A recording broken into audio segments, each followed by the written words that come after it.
welcome to another episode of Words with Friends. On this episode, I am joined by Crystal Washington. Crystal Washington is a futurist, a technology strategist, and an author, and a wonderful, wonderful speaker on the platform. I've had the ability to watch her in person a number of occasions and always blown away by not only her energy and charisma, but her darn right smartness of just putting some stuff across to an audience that makes them go, wow. See, this girl has the ability of being able to help people see the future. So when we think about inviting Crystal to Words with Friends, the only word that I could think of talking to her about was the future. So Crystal, welcome to Words with Friends, and thanks for joining me today to talk about future. Thank you for having me, Phil. I am honored to be here. So why do you think that I picked the word future for you?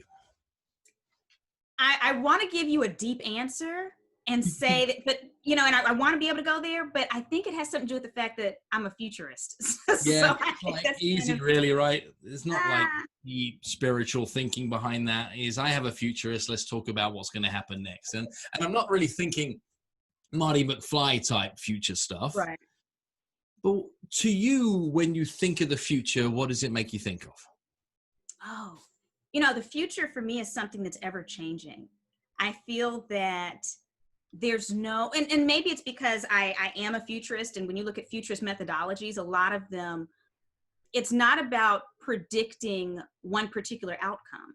It's about, when companies hire futurists, it's really, their job is to look at alternate futures, maybe 2 to 3 alternate futures, and then cover the company. The company makes decisions to cover all the different options so that worst case scenario, they're okay. So like Shell Oil was one of the first corporations to hire a futurist. And so for me, I don't think of a single future. I always look at the possibilities of multiple futures. And all of our actions right now contribute to which one of these branches we're going to go off on. And then futurists also specialize in specific areas of the future. And they answer very specific questions.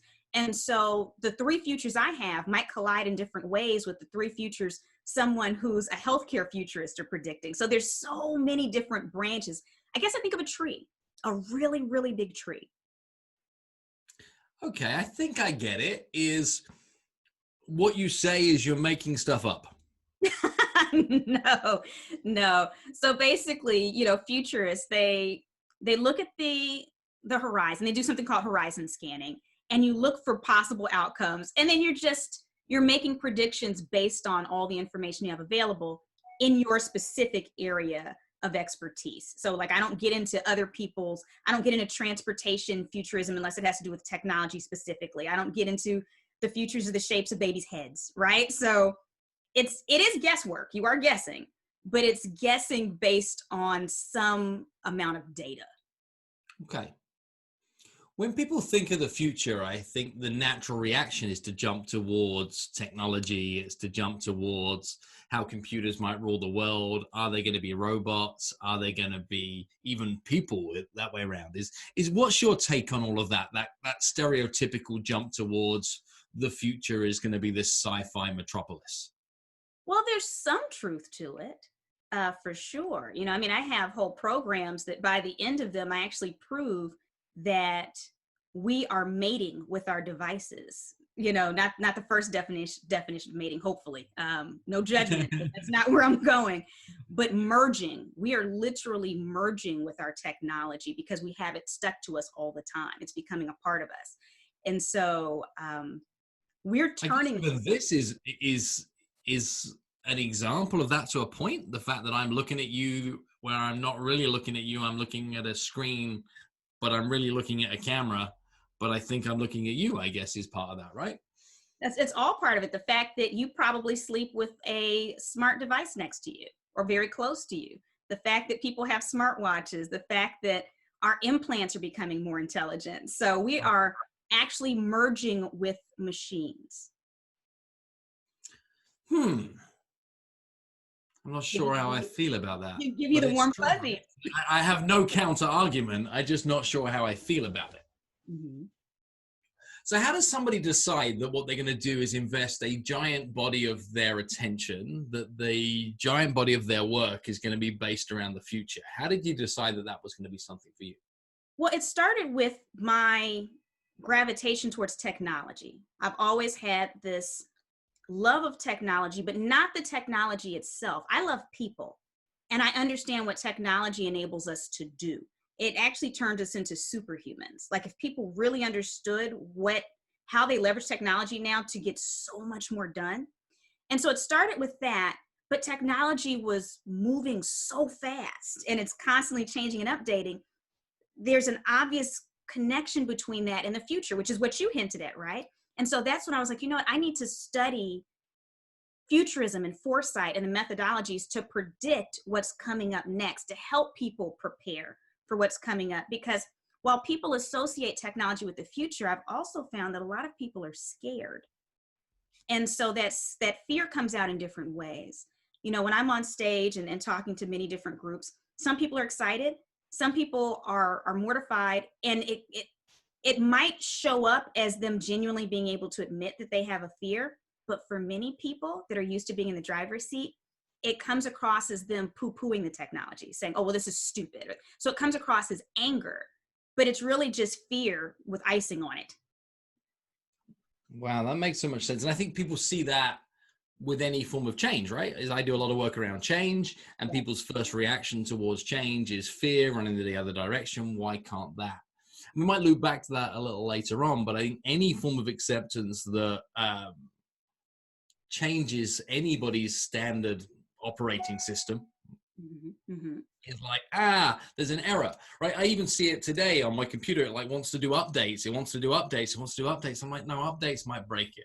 Updates might take more time than what I have available to me at this moment in time. I don't want no updates. I'm good with good, right? And I think that whole metaphor carries through for the way many people live their life, right? Is they don't want things to change away from the way that they've always been or the way they've seen them to always be, even if that's not how they've always been. It's just how their vision of it is. Okay. So what did you do before you got interested in what happens next? Well, before then, I spoke on technology. Before then, I owned a marketing company that was digital marketing. So that's where it fed in technology. And before then, I worked for a hotel company because my background is in hospitality. My degree is in hospitality. And I had a sales position that had a lot to do with e-channels and the technology behind setting rates and all that, and analyzing and I'm kind of right brain and left brain. So I like people, but I love numbers and stuff too. And so around the time when I was working that job, there's this little thing called social media that kind of popped up on the horizon. And I remember I'm in my early 20s at the time, Phil, over a department of people that were my parents and grandparents' ages. Like I wouldn't even tell them my real age because they would have been there, know what you're talking about. Yeah, I already knew what was coming. Now, I looked young, but they were like, you're so mature, you have to be in your early 30s. And I don't believe in lying. And so I never lied. I just say, close enough. Even though I was like in my early 20s, close enough, okay? And I remember this social media. And at the time, Facebook was only open to college students. And Twitter was, very few users. It was all new. And I went to my boss and I said, hey, this social media thing, I have a feeling it's going to be big. I remember having this conversation and saying, you know, I know it's not happening yet, but I have a feeling that one day companies are going to get on there and start communicating with their customers. And he was like, what? And I was like, no, trust me. And I said, think about this. It's going to be crazy because Coca-Cola can talk to the people who drink Coke. It's going to be like a one-on-one relationship. I have a feeling it's going to be huge. Let me explore this as a project for our hotel and figure out, just as a little side thing, how we can leverage this. And Phil, he looked at me and he said, look, kid, you're cute and you make us a bleep load of money. Stick to what you know. I said, oh. Oof. Okay. And then 6 months later, I quit my job to start a digital marketing firm because everything in me told me social media was going to be huge. And now look at you. Now look at you flying, right? There you go. No, how dare they?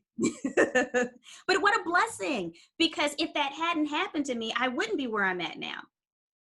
So let's go back further than that, because I think so much of the future is rooted in the past, right? Let's say that Crystal Washington was 11, 12, 13 years of age. What did you see for the world looking 20, 30, 40 years forward? What were the big things that mattered to you when you were 12, 13, 14 years of age?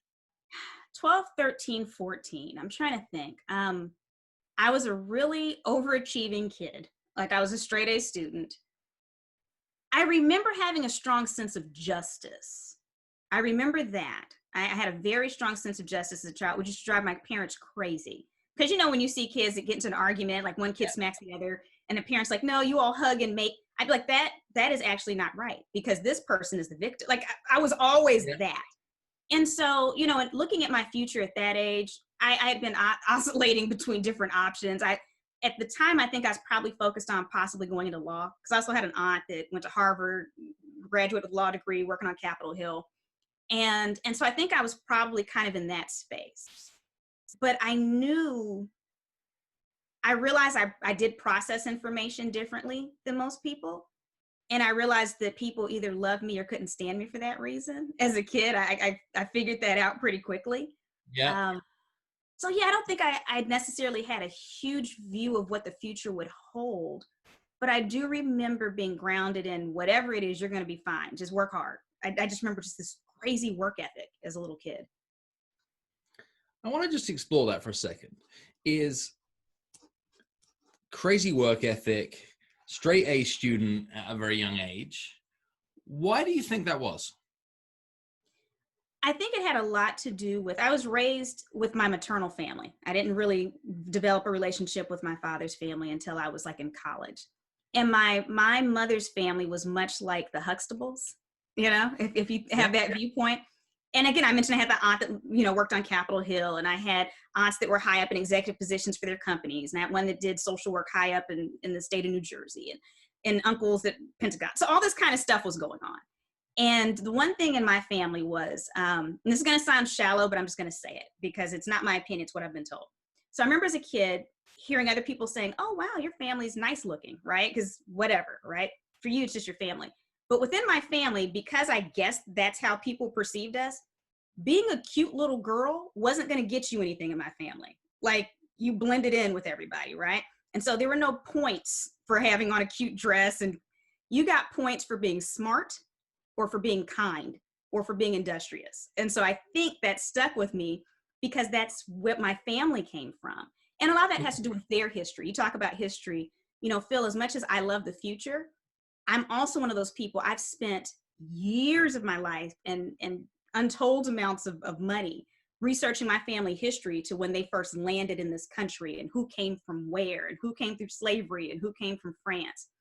And so understanding the history of my family, it makes so much sense how they looked at the world, the ones that actually raised me, because it all influenced what they knew.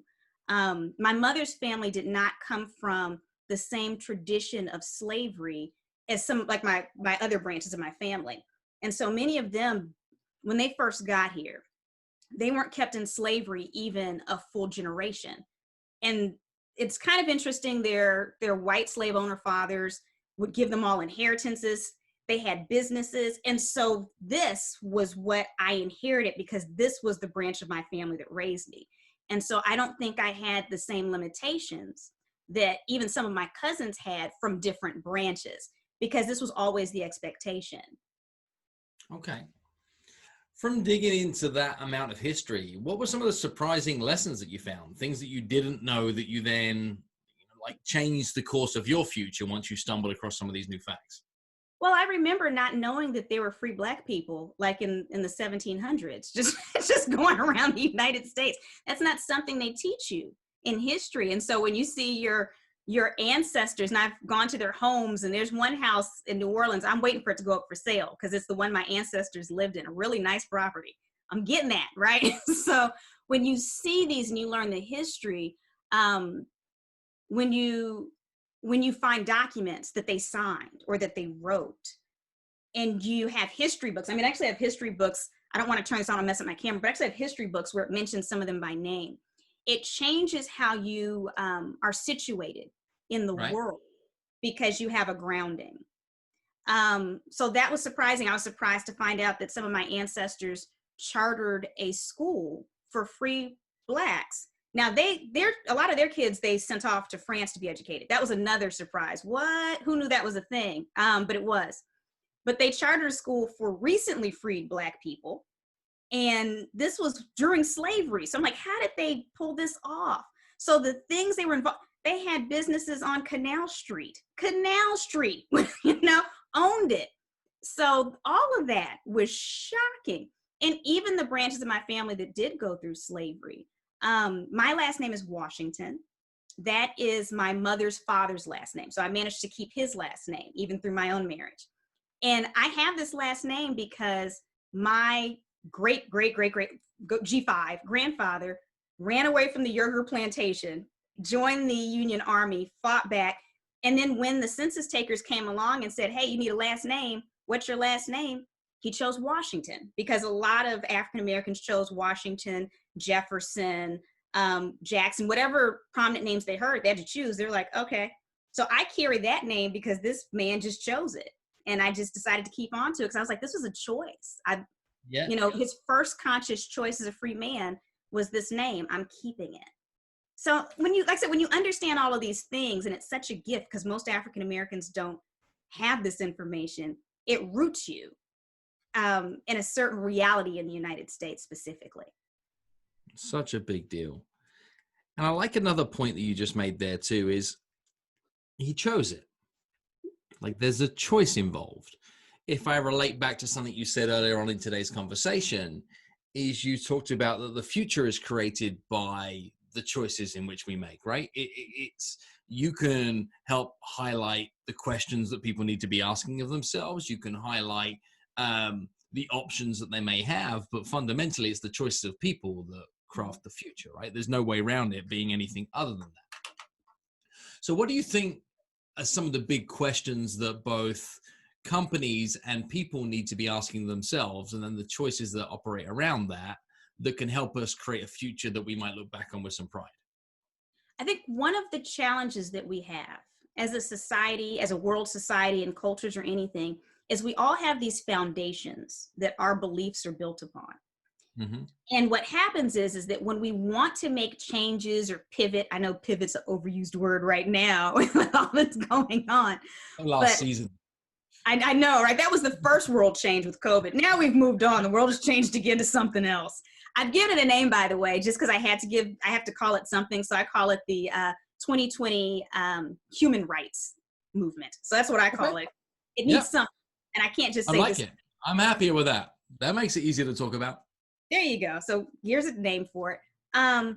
Wait, what were we even talking about? It just slipped off.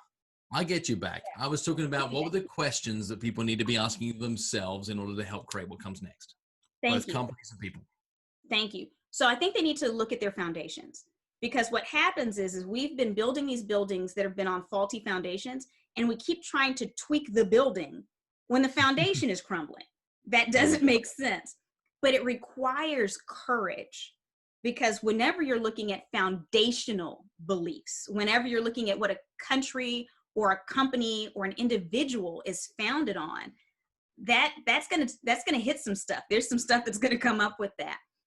I think it involves having honest conversations where people feel safe. And very few companies are capable of curating an environment of safety. You know, I know that you've had Tony Chapman on the show before, and I've seen that episode. And he was talking about how, you know, bosses go to these things and about change, and they come back and like, well, let me know what I need to, you know, what do I need to change? And everybody's like, nothing, you're perfect, because people are scared. Right. If you create an environment where people will be honest, I think that's the step number one, because you need to know what's working, what's not working for them as individuals. But without honesty, you're never going to get to the heart of the matter and know where you need to go. So from a business point of view, they need to find out where they're at, is what you're saying, is they need to get to the heart of that foundation. Let's try and find some transparency about exactly where they're at right now. Internally, I believe that a lot of businesses will get there. And the reason I believe they'll get there is because it will be made clear to them that it will be commercially viable for them to get there. In fact, it'll probably be a commercial necessity for them to get there, i.e. like if they don't, the consequences will far outweigh, you know, any amount of effort that it would take to be able to get there, I think is where many businesses will find themselves. People in general are often a little bit further behind in that, right? In the same way that businesses that were innovative were jumping on social media in 2006, 2007, 2008, 2009, and now all of a sudden companies are like, I should probably get myself one of them Facebook thingies, right? is people in general are going to find it a lot harder to be able to ask themselves some of those questions to find out what's true so they can build a better future, because there's no motivation for them to do the work. Like, it's not like, if I don't do this, then I'm going to become irrelevant. It's like, there's no way I'm going to become irrelevant because I'm right? Is where many people would have. So what do you say to people that way around, that, you know, I've never met anybody that doesn't believe the future is going to be better than the past.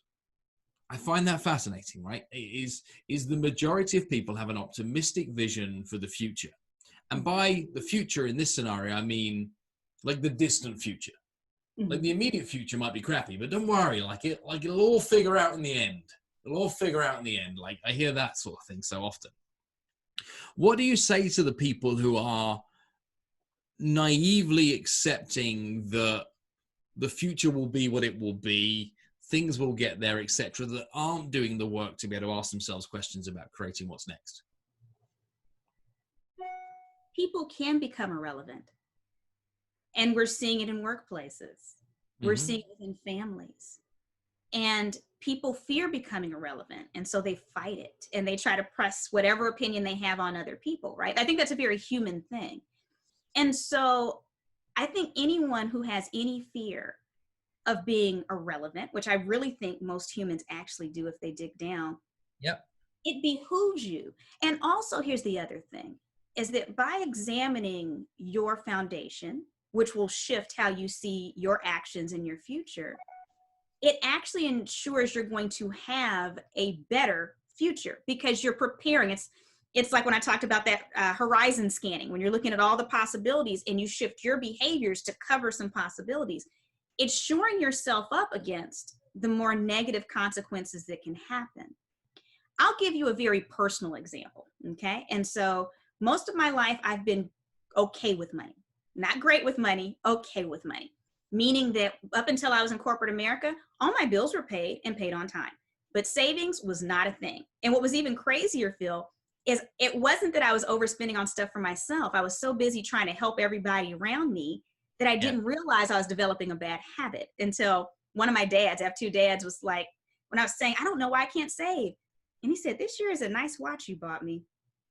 He said, didn't you buy something? And he was kind of being funny, but I was like, oh. So when I met my husband, at the time, he might've been living off of 40 to 50% of his income. This man is masterful at saving and investing, just masterful. And I was open because it required me saying, you know what, you're better at this than me. Show me your way. Because of my shifting in how I look at finances, Phil, when COVID-19 hit, I didn't have the same type of pressures as some of our fellow speaking peers. Now, mind you, I do not have children, so let me throw that out there first, okay, to be fair. But even those speaker peers that do not have families, because I'm such a power saver now, and my husband, we literally were like, okay, well, the one thing we don't have to worry about is money. Like, and I remember telling my assistant, hey, just so you know, our job right now is to make our client's job easier. If we don't make another penny in this business, I can pay you at least for a year, bare minimum, and not even touch my savings or anything. It's just the business paying you. You're good. And just the relief she had. This is an example of how, by us being open and examining our foundation, because it required, Phil, I had been raised to believe you take care of everybody all the time. As soon as someone needs, you fill that need. It's selfless.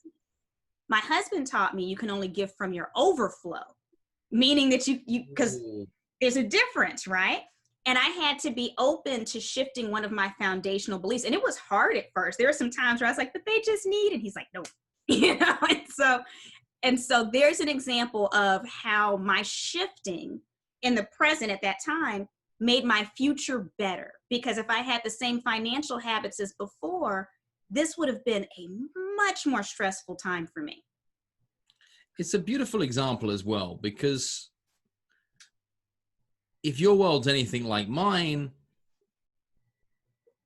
you're expected to lead a big chunk of the time. You're expected to have answers a big chunk of the time. Therefore, you spend a big chunk of the time where the understanding is either you are right or that people think you're right, regardless of what you're saying, because that is the job that you hold at the time, right? Is that you're leading, people are agreeing with you, therefore you are right, right? By proxy of the data that's being presented. What you're just sharing here, though, is the ability to decide that you don't always have to have the only vantage point. You don't always have to be the person that is holding judge, jury, execution, whatever you choose to call it, on every decision. If you can understand that what you have is a vantage point and not the vantage point, then what you can do is you can start to get the benefit of collective vantage points. Start to see things from a variety of different points of view. Can I start taking you on the stage with me? That was beautiful. I feel like after I make a point, I just need you to come in and just do what you did right there. I'm just listening to you, just listening and learning. And I like how things come out in metaphors sometimes. I think when things come out that way around, we see it easier, right? And I'm ridiculously crazy at turning everything into a metaphor or admiring somebody else's. But there's a giant lesson there, right? Is you don't have to give up your vantage point to take advantage of somebody else's. No. And here's the thing. There have been parts of my foundation I have given up because I realized it wasn't serving me, right? And that can be a painful process, a very painful process, especially when you have other people in your inner circle that want to keep that foundation and they see your shift as an attack on them, even if you're trying to keep it to yourself. But even in that, I've seen how I have come out ahead in many situations, whereas the people who stayed rooted had more challenges. And so I think this is what preparing for the future is. It's being flexible. And being flexible enough to say that I might have been leading something for a substantial period of time, and I've developed the skills to be able to lead. But in developing the skills to be able to lead, I've actually understood what it means to be able to follow and serve sometimes too, because I've admired brilliance in that role from others. So there might be some occasions that what I need to do is to put wind in the sails as opposed to build the sail. I think there's many occasions. Most of us are only qualified to lead in very specific segments. Right. If we're really honest and put our ego down, there's some very specific areas where put me in front, I got this. We're there. But in every other aspect of life, there is someone that it would behoove me to listen to. And so I think the best leaders know who to have in their ear, know who to listen to on other areas. And you don't have to be a leader all the time because that's ego, my opinion. I'm sharing your opinion. And I'm going to take this in another direction that was altogether different from anything that I planned in talking to you about today. But you've just triggered a thought. Is you and I grew up in a similar time of the digital marketing piece kicking up at 2008, 2009, talking about social media, talking about human connection, etc. Over a decade. And then as a result of which is we've built successful careers out of building personal brands. Mm-hmm. And I could almost put the 2010 to 2020 chapter as a decade that says it was a decade that was all about personal brands. Mm-hmm. When I think about the decade that we're now at the start of and leading into, now my feelings, assumptions, observations, whatever we choose to call them, are that we are entering now the death of the personal brand. I absolutely believe that if anybody is rallying around any one person to be the answer for anything that is other than what's for dinner tonight, we're missing the point, right? There is no individual heroes in our world for us to be able to create the future that many are craving. Mm-hmm. Is we're looking for a more inclusive, a more collective future. And that means celebrity is threatened. That means YouTube influencer is threatened. That means the word influencer may well get removed from the Collins English Dictionary at some point in the future if we are to achieve some of these things.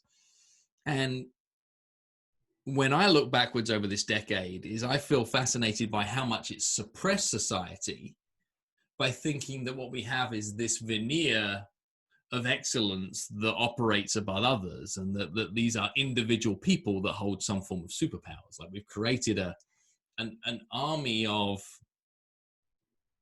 fake superheroes. And I can recognize that I've been a part of that, and I'd like to think that I show up with authenticity and integrity in as much of my work as I possibly can. But for the future to be created, the way that it's being asked for en masse, based on my observations, is that it isn't about heroes and therefore villains. It is something different to that. Now, I've rambled. What's your take on what I'm saying? Well, it's funny, before you started going into that, I don't know if you can even see, right? Well, you probably can't, but right here, I wrote collective. So like, I was like, because I was thinking the future is the collective. And I feel, so we're right, we're here, Phil. No, I agree with you. And here's the thing. I think that this last decade has been the little guy having access to the same type of resources as companies. And so then you could turn an individual into a Coca-Cola. You could turn an individual into a Pepsi. And that's what we've done. And even if you weren't trying to do it, you did it. So, you know, like you, I'm a speaker, I have a brand, but on my Facebook page, and anybody can access it and stuff, I talk about real stuff on purpose. And it's funny because I have some mentors and peers that are like, you know, you have a wonderful group of people that you conversate with, but it's interesting that some of them, even when you give a story about how you messed up and how you in that moment were not the best person, you still have this aura of celebrity that people put on you where they're like, oh no, it was fine. And it was, so they still can't see you. Some people still can't see you. And so I think part of it was intentional and part of it was people needing something to worship, whether that's you, whatever that looks like. And I do think we're moving past it, because what we've learned, at least in the last few years, is that the emperor has no clothes. And so many of the people that we worshiped are not what they appeared to be. It was very much marketing, which is my background too, right? So it's the packaging. So I agree with you. I think we're moving into the collective. I think there's a lot of people around the world who have eaten a lot of poop for years, and they're now saying no more. And so I don't think, when we look at what I've coined the 2020 human rights movement, this doesn't live in a bubble. If we go back a few years and we think about how we started to see the LGBTQ community, they started coming hard a few years ago saying no. And they've been fighting the whole time. I'm not saying they haven't, but really, really just coming harder. And then you started seeing people in the disabilities community saying, nope, we're going to start suing you. Even small companies, if you're not giving access, you have to see us. And then we saw Me Too. And now we're seeing all the things around race. And so it's no, to me, these things are not all operating individually. It's people saying, nope, nope, nope. And really, it's time. It's time. And the problem is there's people that benefit from these systems and people who hope to benefit from these systems. Because there are women who are anti-woman. There are Black people who are anti-Black. So there's all kinds of people that they plug into a system, and because they benefit, they need it to keep going. Right. But we're moving to a point where all the people who don't benefit say, nope, not anymore. And so it is wise. And also moving to things where even where people do benefit, they're happy to forego that benefit for the sake of something they understand is bigger than themselves. Well, I think I'm a prime example of that. I'm an African-American woman who's managed to navigate this and have some level of success. I get the rules to the game board, right? But I'm perfectly okay with us dismantling the game board because I am such a small exception. Even as a woman, different things, even financially with things, you know, I'm not necessarily against increasing taxes on things. When we had the ACA pass the United States, my insurance costs more, right? And I'm healthy as a horse, but I didn't mind paying more because I saw people who didn't have insurance get insurance. So I was okay with it. So I agree with you. I think there are people who benefit that see the collective and say, you know what, the world is better. And it's not about, to me, it's not even about charity. It's understanding all of our future is better if we all have a certain standard of living and a certain standard of care for everybody. But there's people that don't get that. And they have kind of like this lack, like the scarcity mentality. And those are the folks that, I don't know. Fear of change as well, right? It's just a straight up fear of change. Well, fear of change, but also if you benefit, there are people that are not, they're not equity minded. There are some humans that are. There are selfish people in this world. There's some, and I don't know what the percentage is. I'm not an optimist or a pessimist. I consider myself a realist that makes the best out of what I have. Like that's kind of how I look at it. I like that. But yeah, no, there's some people that no, it's not just fear of change. They just want what they want, and they don't care if you're dying on the sidelines. That does exist. I've met some of these people, and I'm like, oh, Right. Let's just try and get super tactical for a second. We're going to take this big issue and we're going to turn it into a small little workshop piece. No doubt you've been in a workshop in the past at some point where somebody suggested we do like the traffic light thing about deciding what actions we're going to keep doing, what actions we're going to stop doing, what actions we're going to start doing. And I think there's a fun way of us to be able to think about the future of where we're at right now when we look at humanity as a whole. In your mind, what might be something that everybody, and I mean everybody, could start doing right now that would, in your mind, lead towards a better future? I think right now, individuals, companies, organizations, everybody needs to write down their priorities in order. And literally prioritize. And once you understand what your priorities are, your financial investments and time should align with those. So priority number 1 should get the most money and time. Priority number 2, next in line. Many of the issues that we see around the world, but I definitely have a viewpoint as a US citizen. While I travel the world, I'm plugged in here, so I'm going to have that viewpoint. I can't not. Yep. A lot of what happens in the United States is very much a reflection of our personal values. You know, when you look at companies that can't go for a month without paying their bills, and people are like, oh, they don't have savings. Well, most Americans don't either. A lot of stuff that we do, it starts off as a smaller level, and our government reflects our values. They may not be the values that we say, but they're the values that we demonstrate through our actions. So I think just getting those value statements in place first and be able to be honest about it. Don't try to make yourself or your organization sound better than what it is. If you're profit first, state it. Be honest about it. What does that look like? Let's think about it though on an even more granular level. Let's say that you are a member of your family, a member of your household, and this is what could you start doing today, even in your family unit? What would that look like there? Having dialogue, honest dialogue. I think, talking to, and I've done a whole lot of family stuff. I crack jokes and I'm putting my therapist's whole family through college, right? But I find that a lot of people don't know how to be honest because we have been penalized for being honest in a lot of different situations. And so I think having honest dialogue, encouraging children to have honest dialogue, because children are coached to fit in specific boundaries, right? And a lot of people don't realize children have just as much and just as many complicated feelings as we do, but there's certain acceptable types of behavior they're supposed to display. And so, that's a big enough little thing, right? I like that a lot. Just start having decent dialogue. Yeah, I mean, your 3-year-old should be able to walk up to you and say, Mommy, can you put down the phone we're talking? Uh-oh. Just little things like that. Or Mommy, it makes me sad when you drink wine every night and fall asleep on the couch. Like everybody should feel a certain degree of openness to say what they need to say. So that's about setting some boundaries for that, making sure that the dialogue is in a safe space, that it exists. Like it has to exist in a bubble before it can exist everywhere, right? I agree. It's possibly true. So like everybody can start and look at themselves and say, okay, what can I do to make sure that within my immediate sphere of influence, what am I doing to create a space where open dialogue can exist? Yes. And I think throwing out the word respect, because most people don't understand what the word respect is. They think they're being disrespected when they're being challenged. And that's not the same thing.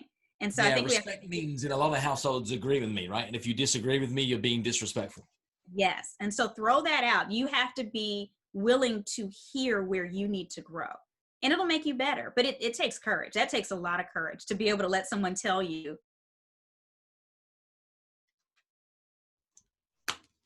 That's huge. I was thinking about that point there as well, is so many parents say that I'm doing everything I possibly can to be able to build a better future for my family.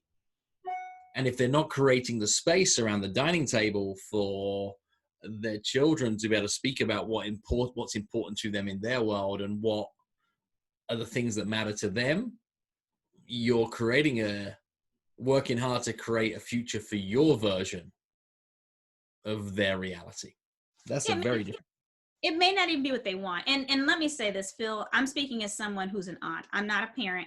And so I have a lot more patience with children because I don't have them all the time, but I'm probably one of the most involved aunts I know, like pre-COVID, I had one nephew I'd have spend the night once a week overnight since he was 2 weeks old. Okay, so 1/7 of his life he's with me. We're getting on planes. And but you've also been a kid. You have been a kid. I've helped raise younger siblings. So I mean, I've been on both sides of this, but I find that even having conversations with some of my nieces and nephews' parents to reframe what's happening, where I was like, well, let's look at it from their point of view. And it's so hard, I think, sometimes when parents are so busy working for survival and taking care of the necessities to sometimes see some of the emotional things that are going on and how kids aren't being heard and aren't being respected. And I'm using this very intentionally now, respecting children and their opinions and their views. It's the reciprocity of that respect piece, right? To go always round. Okay, give me an amber then. Give me what's something that a mass of people should keep doing if we're going to feel positive about the future that we're going to build. What's a keep? Oh, man. I mean, if we're looking at a group of people, I think mind mapping in groups is huge. Just in terms of finding collective futures we're all okay with. I think one of the problems is the world is so big now and we have such large collectives. It's not hard to get 3 people to agree on something. So I'm someone who travels a lot. Okay. And I have friends that I travel with. My husband doesn't travel with me often because my husband, he likes to go places like Tokyo. We stay at a nice hotel. We do this. I'm that person. I will go. One of my favorite places to go, Phil, is in the middle of the Amazon rainforest where I'm there with the people who live there, no running water, no electricity. That's me, right? So I have friends that I'll go do stuff like that with. When I'm going on a trip with 2 other people, it's very easy to navigate. Even if we don't all agree, 2 out of 1 say something, we're all like, oh, okay. Phil, I've been on a trip before with 13 other people. And some of the same people. The larger the group, the harder it is to get consensus. And so I do think one of our biggest challenges is as governments are becoming larger, as communities are becoming larger, as cities are growing, you have larger groups of people and it's harder to get people to agree on an identity. But I do think that we have to do the really hard work of forcing ourselves to do it and really getting rid of as many team affiliations as possible. I think the more we identify with teams, now we can't come together as a community because I'm team purple and you're team yellow. You can't. And whether that's like a political scenario of being red or blue, whether that is being the A team or the B team, like wherever it might be, is this decision to say we might not necessarily be enemies. We could be able to collaborate.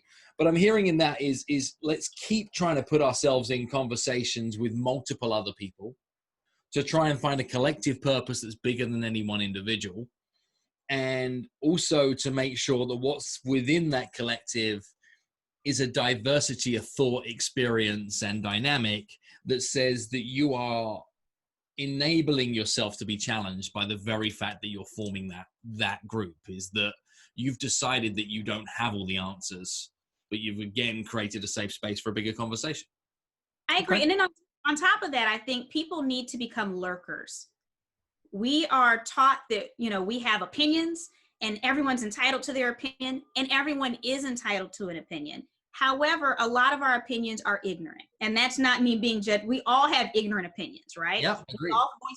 And to think that, my weekend studying aromatherapy means that I can challenge a medical doctor who went to school for how many years is insane. Although there might be a time where I have one thing right that doctor doesn't, that doesn't overcompensate.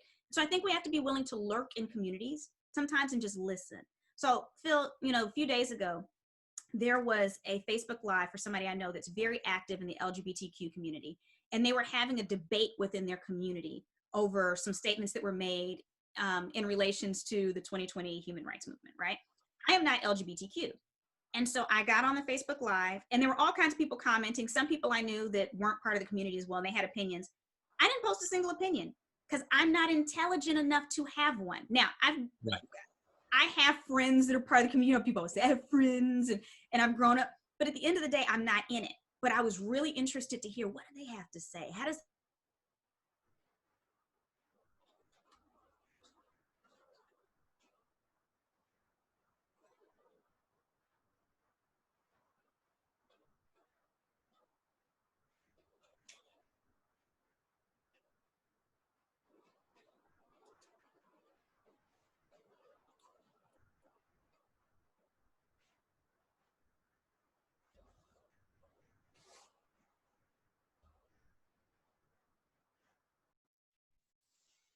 Hello. There we go. You broke Zoom. I don't know what happened. I don't know, but a storm came over the top of my cabin here at the same time. Oh, wow. That's Okay. fun. Maybe it That's brought fun. something out. Yeah, but you were mid-flow on fire. Sparks going off and everything. Do you remember what you were saying? I don't know where it cut. Like, I remember you freezing and I was confused, but I don't remember exactly where we were when you froze. But I was talking about lurking, so I can start with that. I'm positive I was already talking about lurking, so I can start with that. Go for it. Back zoomed. Okay. The other thing is that I think we should become professional lurkers. And so to give you an example, the other week, there was a Facebook Live with someone who's really active as a part of the LGBTQ community, and they were having a debate over something that Billy Porter said that had to do with the 2020 human rights movement, right? And so there are people on different sides of the conversation. I'm watching this. There are people I know that are also watching it, and they're putting their opinions and stuff. Phil, I didn't put a single opinion because I'm not informed enough to have an opinion. And yes, you know, I have friends that are part of the community, and I have done some research, but I just wanted to be quiet and observe what they had to say. And I do that, you know, I've done this, and there's some pages that I follow that are primarily by and for Asian Americans, some that are for Latinos. And sometimes it's good to just be quiet and just listen and not assume that your opinion is valid when you haven't had a lived experience or studied it. Because I do think that there's space for people who haven't lived an experience, but they've studied it. You know, Phil, I know you had Tony on before in the past, Tony Chapman. And one of the examples I give is, as a speaker, I've had clients or bureaus even that have come to me and said, hey, Crystal, we need you to do a diversity program. And I said, I do technology. And they're like, yeah, but you could do diversity. I said, no, I'm Black. Yes, I'm a professional Black lady. I know what that's like. I said, but there are white people that are much more qualified to teach this subject than I am. They have studied it academically. So I mention that because if you haven't had the lived experience or the academic experience, then that's kind of like you having that aromatherapy degree, you know, for the weekend, going up against the medical doctor. Sit back and listen, and then see if your opinions aren't more informed before we start speaking. Yeah. No, I think that's a big thing too, is this idea to be able to say that you can insert yourself into some of these discussions without needing to run it or lead it, is just to be present.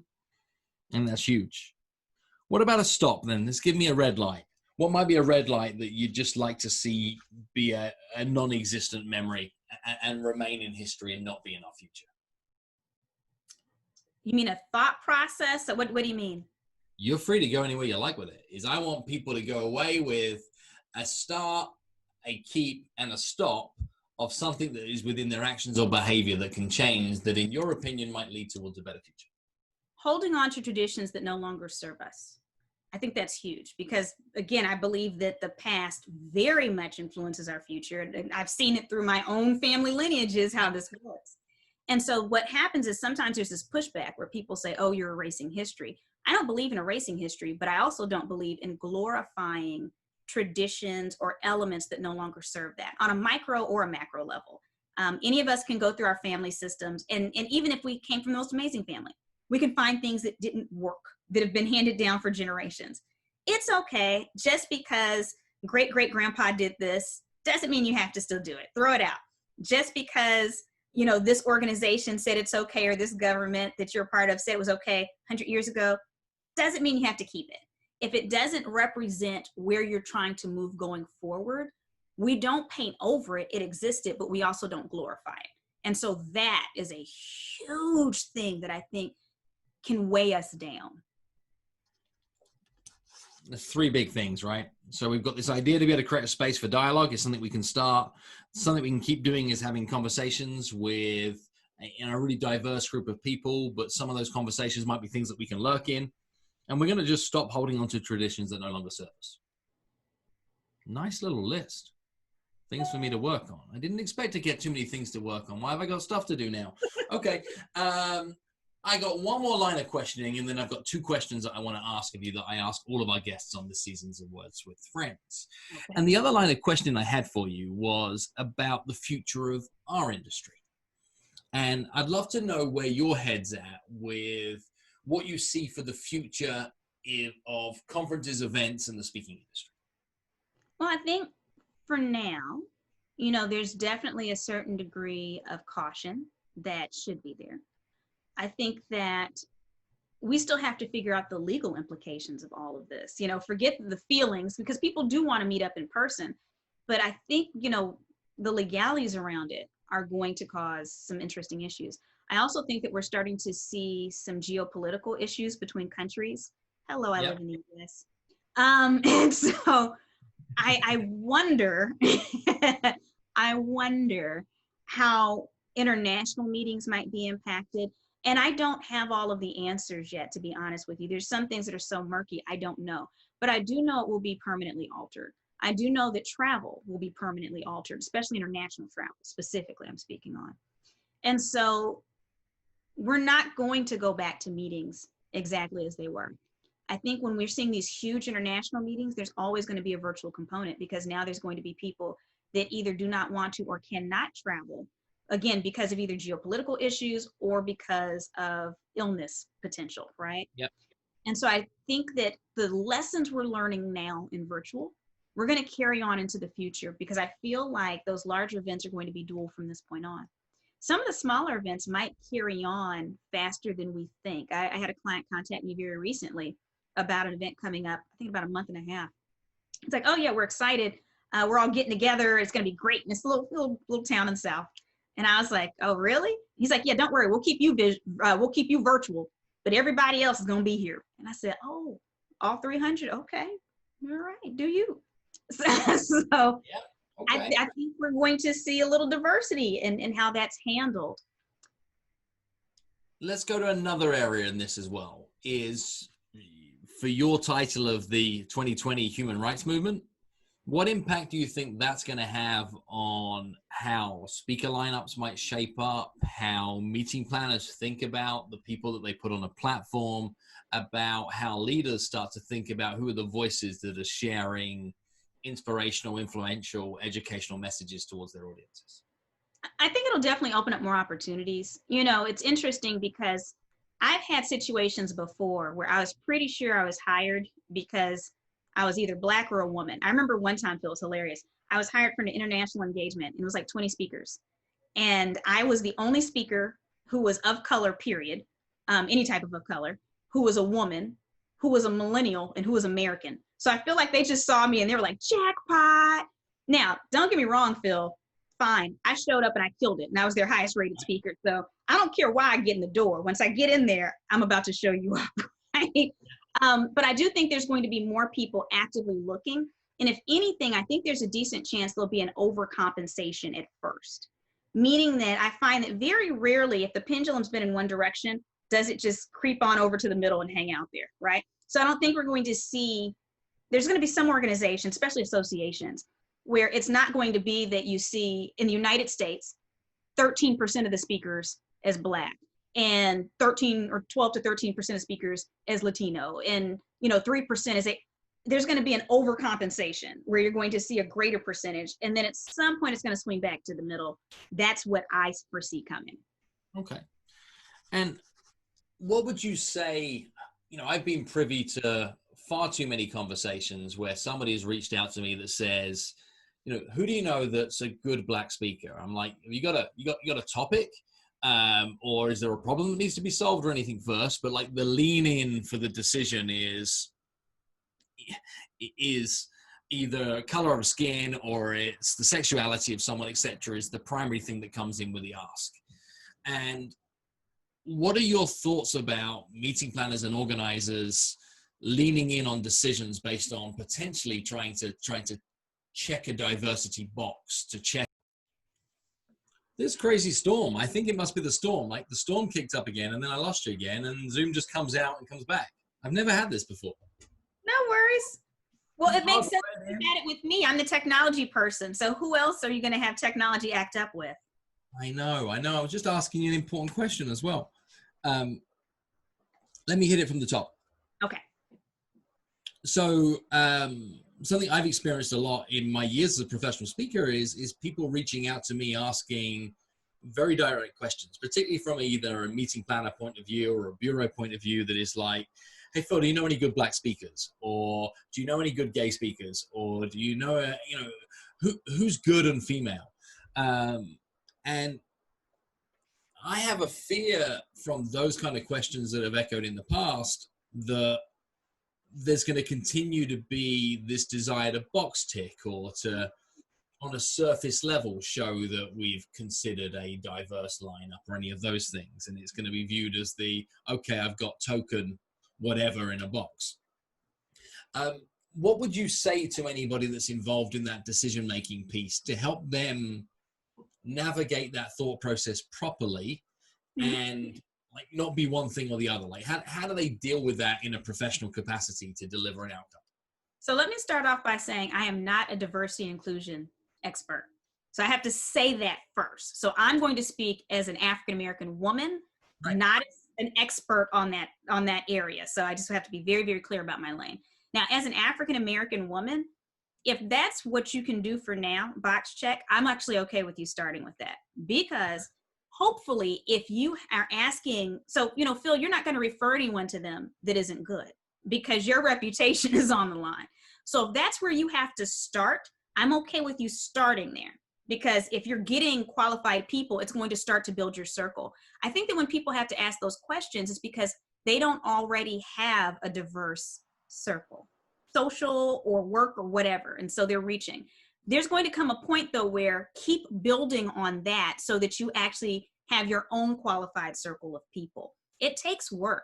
But yes, I think I actually do not have a problem with people starting off box checking, because even in my mind, I've been on projects before where I have looked to leadership and said, do you realize that we have, 10% of people, Muslim America, at this company, but we don't have anybody in this management position over here that just happens to be Muslim as well, or that represents this group of people.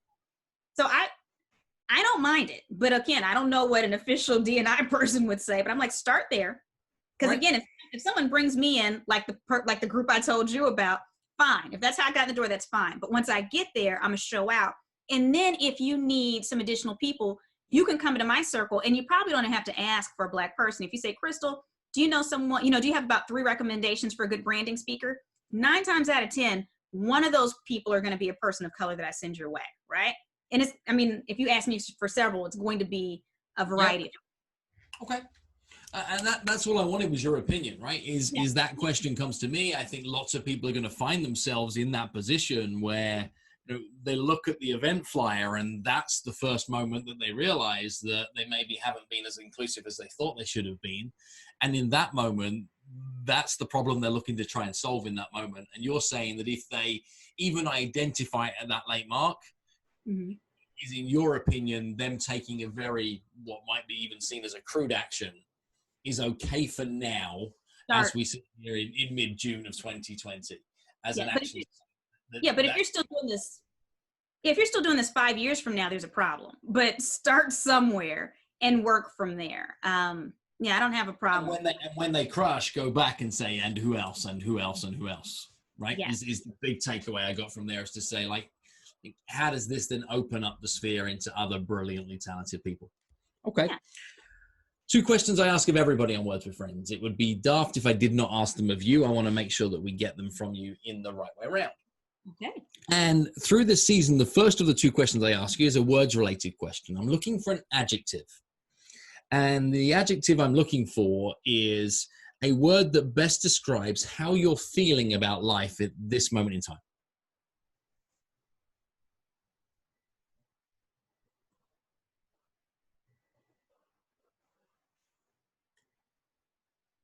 I guess it's not necessarily one word, but in awe. Just, I'm awed by all of it right now. It's very big. It's rapidly changing. I'm seeing things that are surprising me in like a heartwarming way. And I'm also seeing things that are surprising me in a heartbreaking way. So it's just kind of in awe of it. I feel like a little kid right now, like a little girl looking at something really big, trying to figure it out. Okay. That's powerful. So final question. It's again a word-related question. I'd like to get another word from you. And it's a word that best describes the future that you would like to live in. Harmonious. Why is that? Harmonious. When you think of a harmony, it's not all equal. You're having different instruments doing their things at different times, but they're all heard. And it's not a sameness. And so I think harmonious would be the future I want to live in, where everyone has an opportunity to be represented and to be heard, and there's variety. And when you put it all together, it makes something just amazing and beautiful. That is a beautiful thought. Crystal Washington, thank you for being here on Words with Friends. It's been a joy to be able to follow this conversation with you, learn more about your thoughts, learn more about your work, enjoy a couple of technical hiccups, which has been a first on Words with Friends. So thank you for bringing that with your technology-inspired actions. How can people find out more about you? Where should we point them if they're going to get to learn more about the ways you might be able to help them, or even just to continue the conversation? They can go to crystalwashington.com, and there's all my contact information, social media links, how to get me at your event. Everything they need is right there. Awesome, awesome. Well, Crystal, thank you once again. I look forward to catching up with you on the road, seeing you again in person sometime soon. And thank you once again for being here. Thanks, Bill.